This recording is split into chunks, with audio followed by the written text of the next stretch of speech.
അപ്പോൾ ഈ 1 വയസ്സിൽ താഴെയുള്ള കുഞ്ഞുങ്ങൾ അവർക്ക് എക്സസ് ഫാറ്റ് ബോഡിയിലുണ്ടാവും. അത് അവർക്ക് നന്നായി സർവൈവ് ചെയ്യാനും അവരുടെ എനർജി സ്റ്റോർ ചെയ്യാനും ഒക്കെ വേണ്ടിയിട്ടാണ് ഈ എക്സസ് ഫാറ്റ് അവരുടെ ബോഡിയിലുണ്ടാകുന്നത്.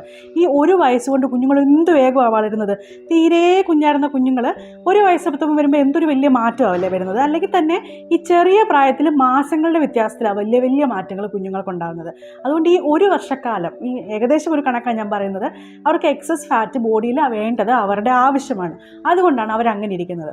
കുറച്ച് കഴിയുമ്പോൾ എന്താ, 1 വയസ്സൊക്കെ കഴിയുമ്പം 1 year to walk എന്നല്ലേ പറയുന്നത്. 1 വയസ്സൊക്കെ കഴിയുമ്പോൾ ഈ കുഞ്ഞുങ്ങൾ പതിയെ ഇരിക്കാനും എഴുന്നേറ്റ് നിൽക്കാനും ഒക്കെ തുടങ്ങും. ആ സമയമാകുമ്പോഴത്തേനും കുഞ്ഞുങ്ങൾക്ക് എന്താ വേണ്ടത്, അവരുടെ പേശികൾക്ക് ബലവും ശക്തിയുമാണ് വേണ്ടത്. അതായത് വെറുതെ ഉള്ള ഈ ഫാറ്റിനപ്പുറം അവരുടെ കാലും കൈയും ഒക്കെ വെച്ച് അവർ സ്പെസിഫിക് ആയിട്ട് കോർഡിനേറ്റഡ് ആയിട്ട്, ബ്രെയിൻ കോർഡിനേറ്റഡ് ആയിട്ട് നമ്മൾ എന്താണോ ചെയ്യാൻ ഉദ്ദേശിക്കുന്നത് ആ രീതിയിൽ തന്നെ അവരുടെ കൈകളും കാലുകളും മൂവ് ചെയ്ത്, നമ്മുടെ ബ്രെയിൻ ആഗ്രഹിക്കുന്ന തരത്തിൽ അവരുടെ കൈയും കാലും മൂവ് ചെയ്ത് അവർ ഓരോ ആക്ടിവിറ്റീസ് ചെയ്യാൻ തുടങ്ങും അല്ലേ.